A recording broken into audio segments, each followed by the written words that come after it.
आपण पाहत आहात कराड टुडे न्यूज।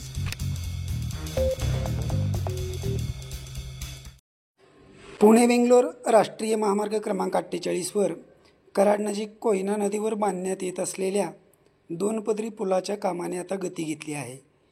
या पुलावर 7 गाळ्या असून यापैकी 2 गाळ्यावरील गर्डरवर स्लॅब टाकण्यात आला असून उर्वरित गाळ्यावर स्लॅब टाकण्याचे काम सुरू करण्यात आले आहे।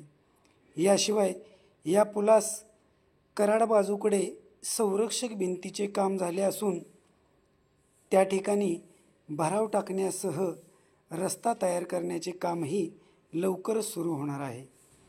या कोयना पुलावर 2 लेन असणार आहेत। कराड शहरासह डेबेवाडी फाटा, मलकापूर, विटा, तासगाव या ठिकाणी जाणाऱ्या वाहनांसाठी हा मार्ग असेल।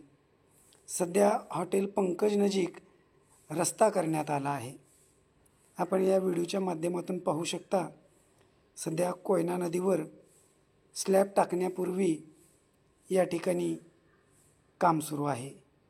DP जैन कंपनीच्या वतीनं सध्या या कामाने गती घेतली आहे।